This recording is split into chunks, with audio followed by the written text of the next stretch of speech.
नमस्कार, future express में आप सभी का स्वागत है। मैं हूं सुमित और मंगलवार का दिन जबकि भारतीय बाजारों में कल एक बढ़िया रिकॉर्ड बने 20,000 का आंकड़ा पार हुआ, लेकिन उसके बाद वापस आज थोड़ी सी प्रॉफिट टेकिंग जरूर देखने को मिली ब्रॉडर मार्केट्स के अंदर। हालांकि फ्रंट लाइन इंडेक्स को पूरा सपोर्ट है आज भी आईटी की तरफ से, जिसके दम पर या हैवी वेट्स के दम पर आज इंडिसेस वापस हरे निशान में भी कामकाज करता हुआ दिखाई पड़ रहा था। निफ्टी में आज सुबह एक क्रैक आया और प्रॉफिट टेकिंग आप कह सकते हैं उसे, लेकिन लोअर लेवल से बढ़िया पुल बैक है थैंक्स टू आईटी, जिसके दम पर markets flat to positive tone पर अभी कामकाज करता हुआ आपको दिखाई पड़ेगा। इसके अलावा निफ्टी बैंक फ्लैट है, वहां पर कोई बहुत डैमेज नहीं है, लेकिन आज डैमेज आपको दिखाई पड़ेगा ब्रॉडर मार्केट्स में। ब्रॉडर मार्केट्स में 2% नीचे मिड कैप है। ये तब है जबकि थोड़ा रिकवर हो चुका है, लेकिन ये थोड़ी देर पहले तक या सुबह के फर्स्ट हाफ तक 3%, 3.25% नीचे था। स्मॉल कैप इंडेक्स तो इनफैक्ट 4% नीचे था आज सुबह के फॉल में। रिकवरी के बाद करीब 3% की बिकवाली वहां पर भी देखने को मिली। तो ब्रॉडर मार्केट्स में हैवी सेल ऑफ है, लेकिन फ्रंट लाइन इंडेक्स बिल्कुल आपको फ्लैट टू पॉजिटिव दिखाई पड़ेगा। हर एक बढ़ने वाले शेयर के सामने करीब 6 शेयर ऐसे हैं जो कि गिरने वाले हैं। 2500 शेयर गिरने वाले और करीब 412 शेयर बढ़ने वाले। ये अनुमान बाजार लगा ही रहा था कि प्रॉफिट टेकिंग आनी चाहिए। जिस तरह से मिड कैप स्मॉल कैप में 9 दिन की एक विनिंग स्ट्रीक रही है, तो प्रॉफिट टेकिंग वहां पर आनी थी और आ भी गई। सपोर्ट आज टीसीएस और इन्फोसिस दोनों आईटी मेजर से करीब 38-39 अंकों के आसपास का पॉजिटिव कंट्रीब्यूशन यहीं से आ रहा है। एलएनटी बायबैक प्राइस का रिवीजन और कंपनी के लिए इनफैक्ट ये 85 साल की हिस्ट्री में कंपनी का इकलौता बायबैक है, और उस बायबैक के प्राइस को कंपनी ने रिवाइज किया है, 3200 रुपए करा गया 3000 से बढ़ाकर। तो उसका एक इंपैक्ट है करीब 25 अंकों का पॉजिटिव कंट्रीब्यूशन। आईसीआईसीआई बैंक करीब 13 अंकों का कंट्रीब्यूशन। रिलायंस, एचयूएल, एमएनएम और टाटा मोटर्स को 4 ऐसे नाम जो कि नेगेटिवली सो फार कंट्रीब्यूट करते हुए दिखाई पड़ेंगे। आज हम बातचीत करेंगे शिल्पा राउत से, हमारे साथ मौजूद है, इनसे हम चर्चा करेंगे मार्केट्स को लेके, उनके इंडिविजुअल कॉल्स पर, स्टॉक्स पर, सस्ता ऑप्शन, उन सब पे बातचीत होगी। लेकिन उससे पहले कुछ ऑप्शंस के नंबर आपकी स्क्रीन पर आएंगे, जहां पर 20,000 के कॉल राइटर्स अनवाइंड करते हुए पोजीशन दिखाई पड़ रहे हैं। 19,900, 19,800 के जो कॉल पुट राइटर्स थे वो अपनी पोजीशंस को अनवाइंड कर रहे हैं। बेसिकली आज क्योंकि बाजार में जब फर्स्ट हाफ का डिप था, उस डिप के लिहाज से देखा जाए तो जो पुट राइटर्स की पोजीशन थी वो अनवाइंड हुई, लेकिन जब वापस लोअर लेवल मार्केट ने एक पुल बैक लिया तो जो कॉल राइटर्स की पोजीशन थी वहां पर भी अनवाइंडिंग होते दिखाई पड़ रही है। तो दोनों साइड के प्रीमियम को कुछ हद तक मार्केट शायद एरोड कर रहा है। बाकी शिल्पा हमसे इस पर हम बातचीत भी करेंगे। इसके अलावा निफ्टी बैंक लेकर आएगी कि यहाँ के कंपेरिजन सिचुएशन वहाँ थोड़ी सी नॉर्मल दिखाई पड़ेगी। 45,600, 45,700 पे कॉल राइटिंग है और 45,500, 45,600 के जोन्स में आपको पुट राइटिंग दिखाई पड़ेगी। हीट मैप की सिचुएशन बियरिश साइड पर, क्योंकि ब्रॉडर मार्केट्स अभी बिकवाली में है। करीब 100 शेयर में अनवाइंडिंग है, 49 शेयरों में शॉर्टिंग है। तो इंडेक्स फ्लैट है, हरे निशान में बल्कि, लेकिन इंडिसेस पे के अलावा अगर बाहर देखेंगे तो 155, 156 फ्यूचर के शेयर हैं जो कि बिकवाली के साथ कामकाज कर रहे हैं। 22 शेयरों में शॉर्ट कवरिंग है और 10 शेयरों में लॉन्ग बनते हुए दिखाई पड़ रहे हैं। कहाँ पे लॉन्ग है? लॉन्ग बन रहे हैं एलएनटी में, ग्रासिम में, टीसीएस, इन्फोसिस, लुपिन में। शॉर्ट कवरिंग है विप्रो में, डीवीस में, टेक महिंद्रा में, अल्ट्राटेक में और एचसीएल टेक में, जहां पर 1 से लेके 1.5% तक का की जो बढ़त है वो आते हुए दिखाई पड़ रही है। कहाँ पे अनवाइंडिंग है और कहाँ पे नए शॉर्ट्स बन रहे हैं वो भी आपकी स्क्रीन पर आएगा। अनवाइंडिंग आपको दिखाई पड़ेगी बीएचईएल में, वोडाफोन में, बीईएल में, जीएमआर में, पीएफसी में। तो जिन पीएसयूज में अब तक की तेजी थी उसमें बीएचईएल, बीईएल, पीएफसी, यहाँ प्रेशर है, आरईसी यहाँ प्रेशर है, और बाकी लॉरस लैब, पिरामल, एबीबी, आईएक्स, कुछ ऐसे नाम जहाँ पर नए शॉर्ट्स बिल्डअप होते हुए दिखाई पड़ रहे हैं। इन नंबर्स के बीच में बातचीत करते हैं हम शिल्पा मैम से और जानते हैं कि आज का जो फॉल ब्रॉडर मार्केट्स में है वो कंसर्न है कि नहीं है। शिल्पा मैम नमस्कार, स्वागत है कार्यक्रम में। पहले तो मार्केट्स पे आपका एक व्यू चाहूंगा, क्योंकि आज फर्स्ट हाफ में इंडेक्स में एक तेज डिप आया तो 19,800 के जो जोन्स थे वहां पर जो पुट राइटर्स थे वो अनवाइंड कर गए, और वापस दोबारा जब बाजार में पुल बैक आया तो जो 20,000 के ऊपर की कॉल राइटिंग थी वो भी अनवाइंड होते हुए दिखाई पड़ रही है। तो दोनों साइड की सिचुएशंस को इरोड किया गया मार्केट में। आप कैसे रीड कर रहे हो बाजार को? क्योंकि ब्रॉडर मार्केट्स वीक है, फ्रंट लाइन इंडेक्स एटलीस्ट खड़ा है, तो क्या प्रॉफिट टेकिंग कह ले से या कोई कंसर्न दिख रहा है अभी मार्केट में आपको? Good afternoon Sumit ji. यहाँ पे अगर हम लोग बात करेंगे तो ये तो अनएक्सपेक्टेड लाइंस का ही है, जहाँ पे ऐसा आज जो रिएक्शन है वेरी मच अनएक्सपेक्टेड लाइंस। 20,100 का एक टारगेट था जो हमने देखा। हमने अगस्त सीरीज क्लोज किया था एकदम लोस पे 19,250 के अराउंड, और अभी 10 दिन भी नहीं हुआ है नए सीरीज में हम लोगों ने रफली 900 पॉइंट्स का रैली देखा है। तो ये तो बनता ही है कि यहाँ पे एक साइकोलॉजिकल लेवल पे एक प्रॉफिट बुकिंग आएगा ही। लेकिन जिस तरह से अभी भी हम लोग होल्ड कर रहे हैं, मुझे नहीं लगता कि यहाँ पे किसी भी तरह से कोई ट्रेंड डैमेज हुआ है। अभी भी फ्रंट लाइंस में अगर आप देखेंगे तो बिग बॉय जैसे एचडीएफसी बैंक हो गया, कोटक बैंक हो गया, या फिर आईटी में इन्फोसिस, टीसीएस जैसे सपोर्ट दे रहे हैं, तो मुझे नहीं लगता कि यहाँ पे आपको इंडाइसेस में बहुत ज़्यादा गिरावट देखने को यहाँ पे मिलेगा।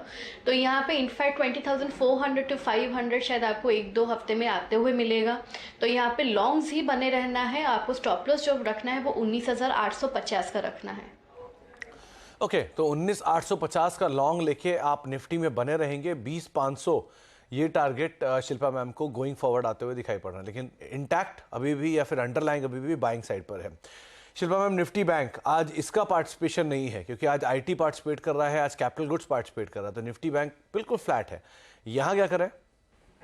यहाँ पे भी एक बाइंग अपॉर्चुनिटी है।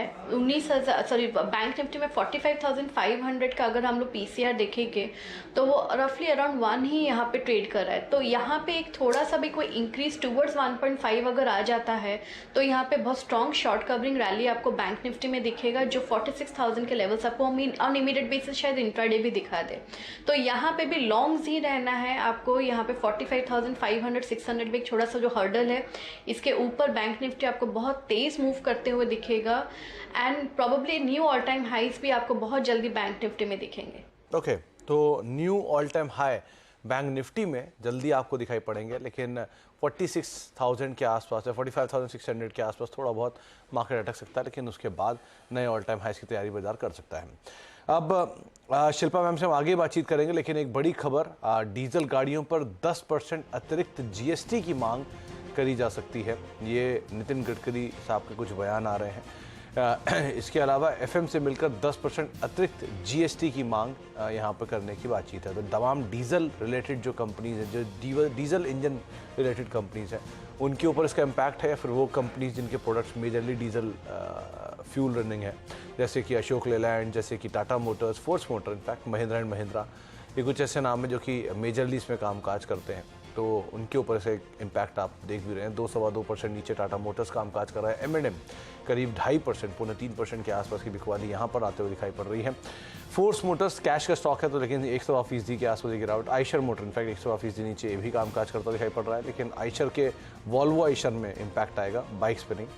फोर्स मोटर में बिकवाली है करीब 3-3.5% नीचे, और अशोक लेलैंड करीब 3.5% नीचे, ये भी कामकाज करता हुआ दिखाई पड़ रहा है। तो एक बार SML इसूजू भी लगा दी कि वहाँ पर भी जो इनके ट्रक का रेंज है उस पर भी इम्पैक्ट आता हुआ दिखाई पड़ सकता है। तो ये वो कुछ कंपनियां हैं जहां पर एडिशनल अगर जीएसटी 10% लगता है डीजल गाड़ियों पर, तो उसका एक इम्पैक्ट आता हुआ दिखाई पड़ेगा। हालांकि इसका जो पॉजिटिव इम्पैक्ट आ सकता है वो आ सकता है मारुति के ऊपर, उनके पोर्टफोलियो में कहीं पर भी कोई ऐसी गाड़ी नहीं है जो कि डीजल से रिलेटेड है।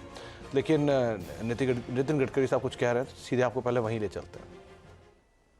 किलोवाट पर आवर वाली जो प्राइस थी, अब मुझे लोग बोल रहे 115 तक आई।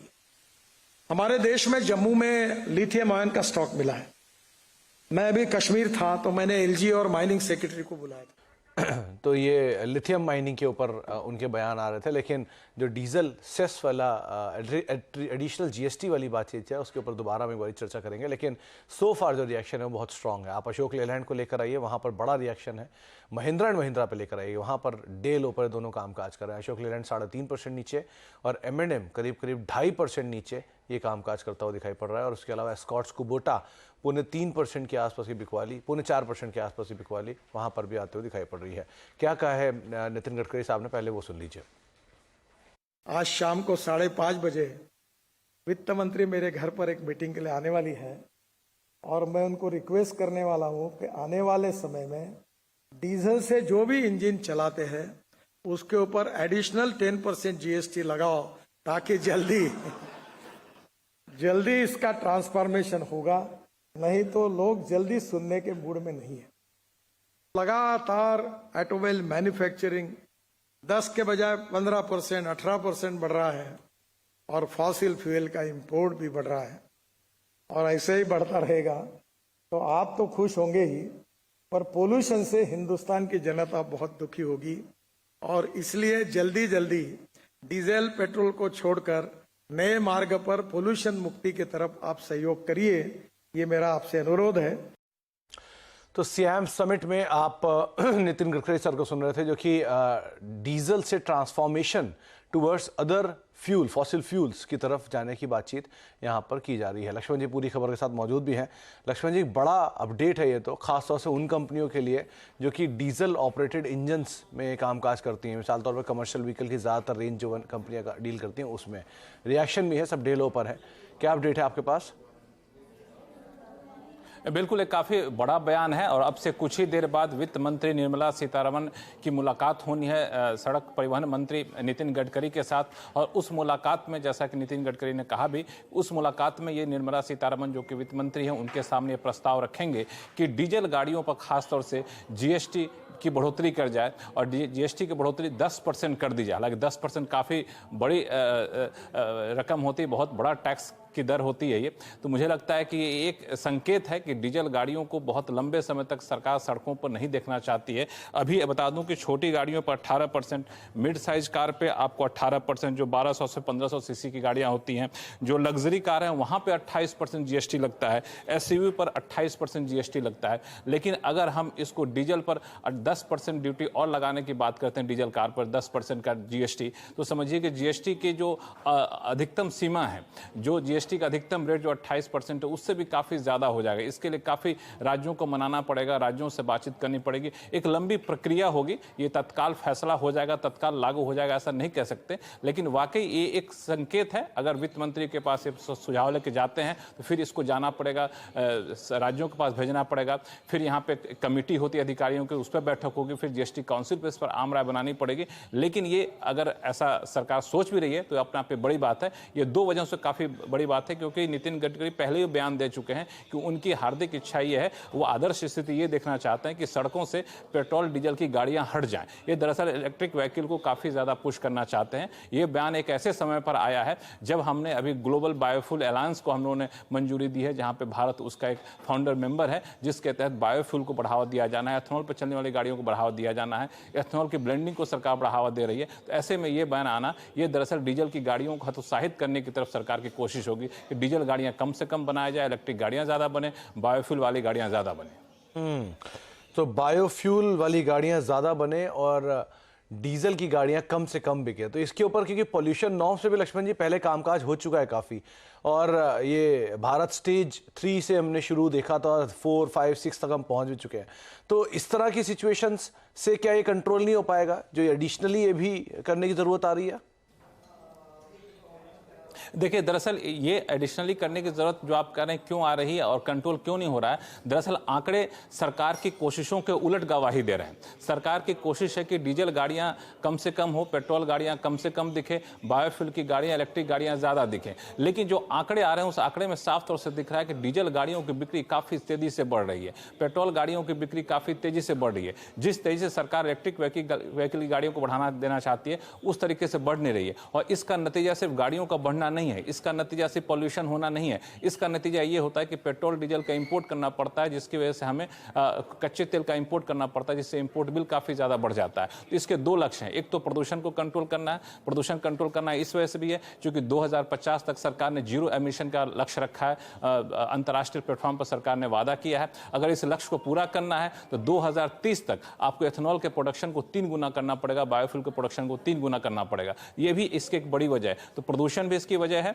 और दूसरा इंपोर्ट बिल को कम करना, यह भी इसकी बड़ी वजह है। हालांकि सरकार ने पॉल्यूशन नॉर्म्स के सख्त किए, सरकार ने क्वालिटी स्टैंडर्ड को सख्त किए, सरकार इंजन जिस जरूरत है ज्यादा एथेनॉल ब्लेंडिंग वाले पेट्रोल चलने वाले इंजन उसको प्रोत्साहित कर रही है। लेकिन इसके बावजूद जिस तरीके से डीजल गाड़ियों के उत्पादन में गिरावट आना चाहिए, उसके विकास में, उत्पादन की वृद्धि दर में कमी आनी चाहिए, वो नहीं दिख रही है। यही वजह है कि नितिन गडकरी का यह नितिन गडकरी को बयान देना पड़ा। लेकिन बता दूं फिर से दर्शकों के लिए, नितिन गडकरी वैसे भी अपने ऐसे क्रांतिकारी बयान के लिए जाने जाते हैं। ये सुझाव देंगे वित्त मंत्री को, लेकिन लागू होने में लंबा वक्त लगेगा क्योंकि इसका बहुत ज्यादा दूरगामी असर पड़ने वाला है। इंडस्ट्री के इन्वेस्टमेंट के ऊपर असर पड़ेगा, जो बाकी कंपनियां हैं उसके ऊपर असर पड़ेगा। तो तत्काल ऐसा होगा, मुझे इस पर शक लग रहा है। लेकिन हाँ, सरकार की मंशा ये है, ये इस बात से जाहिर हो रही है। नहीं, ये बात आपने सही कही लक्ष्मण जी, इसका इम्पैक्ट बहुत दूर तक होगा क्योंकि diesel related products, diesel related गाड़ियां, डीजल से ही चलने वाले फिर लॉजिस्टिक स्पेस, और धीरे धीरे इसको आप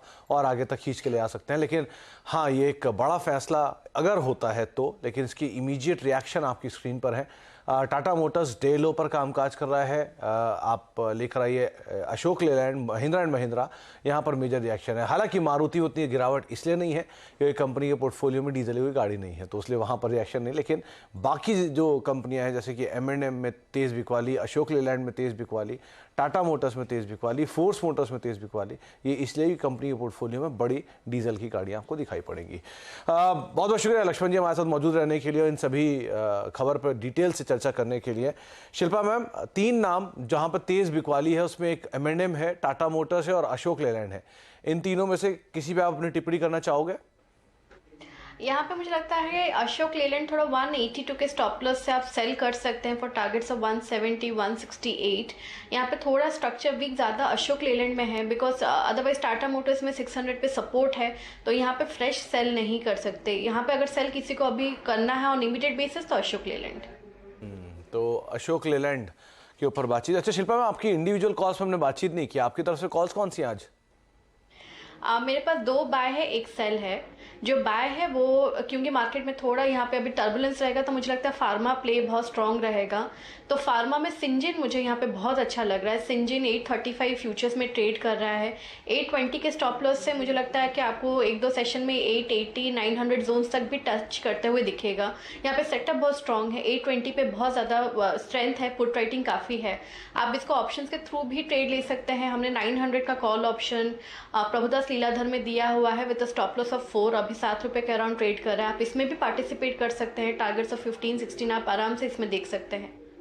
तो सिंजिन पहला नाम 880 900 आउटराइटली और 900 ही कॉल जो कि 7 रुपये पे भी कामकाज कर रही है, इसको आप लॉन्ग देख सकते हो 15 से 16 रुपये यानी दोगुनी होते हुए, और जो स्टॉप लॉस रहेगा वो करीब 4 का यहाँ पर आप मेंटेन कर सकते हो। दूसरा नाम शिल्पा मैम? दूसरा मेरा बाय रहेगा ACC में। ACC फ्यूचर्स ट्रेड कर रहा है 2042 पे, तो यहाँ पे भी 2000 पे बहुत अच्छा सपोर्ट है। थोड़ा पोजिशनल व्यू रहेगा यहाँ पे। मुझे लगता है ये ACC 2200 जोन्स भी आपको ये सीरीज में दिखा सकता है, तो 2000 के स्टॉप लॉस से आप ACC में लॉन्ग बने रहिए। 2000 का स्टॉप लॉस और 2200 तक के टारगेट शायद यहाँ आते हुए दिखाई पड़े। शिल्पा मैम का ऐसा मानना है। सीमेंट प्राइस हाइक का एक बड़ा इम्पैक्ट भी, क्योंकि पैन इंडिया प्रेजेंस है तो किसी भी रीजन में होगी तो इस कंपनी के ऊपर इम्पैक्ट आएगा। तो 2200 का टारगेट, 2000 का स्टॉप लॉस यहाँ पर आप मेंटेन करेंगे। Third call Shilpa ma'am? Third मेरा सेल रहेगा बाटा में। बाटा फ्यूचर 1687 है, तो यहाँ पे 1710 के स्टॉप लॉस से आप सेल कर सकते हैं। Targets of 1660 to 1640। तो हम बाटा के अंदर आप बिकवाली करके चल सकते हैं, और एक रीसेंट बज़ पे बढ़िया चला था लेकिन अब थोड़ा सा प्रेशर बन रहा है, तो 1687 के आसपास ये भी कामकाज कर रहा है। इसमें फर्दर प्रेशर एक्सटेंड होता हुआ दिखाई पड़ सकता है। तो 2 लॉन्ग और 1 शॉर्ट जो कि शिल्पा मैम ने आपको सुझाई है। एक ब्रेक का वक्त है, लेकिन जाने से पहले शिल्पा मैम की ही एक और कॉल जो कि उन्होंने प्रशांत सर की एक कॉल जो कि मारुति पे दी गई थी। उन्होंने 275-300 रुपये के टारगेट्स के लिए ये कॉल में खरीदारी का चलने की राय दी थी, और आपको जो एक टारगेट से वहाँ पे अचीव होते दिखाई पड़े। इनफैक्ट प्रशांत की कॉल में पहले टारगेट से अचीव चुका, लेकिन शिल्पा मैम की कॉल जो कि आज वो दे रही हैं वो है बाटा 1660 के टारगेट के लिए, 1640 का दूसरा टारगेट, और 1710 का एक स्टॉप लॉस यहाँ पर मेंटेन कर सकते हैं। ब्रेक का वक्त है, ब्रेक के बाद लौटते हैं और एक सस्ता ऑप्शन शिल्पा मैम से आइडेंटिफाई कराते हैं छोटे से ब्रेक के उस पार। फ्यूचर एक्सप्रेस और मार्केट्स में फ्रंटलाइन इंडेक्स करीब 19,975 के जोन्स पे कामकाज कर रहा है। स्लाइटली वहां पर बिकवाली आई है, लेकिन डैमेज आपको दिखाई पड़ेगा ब्रॉडर मार्केट्स में। मिड कैप करीब 3% के आसपास नीचे, स्मॉल कैप करीब 3% नीचे।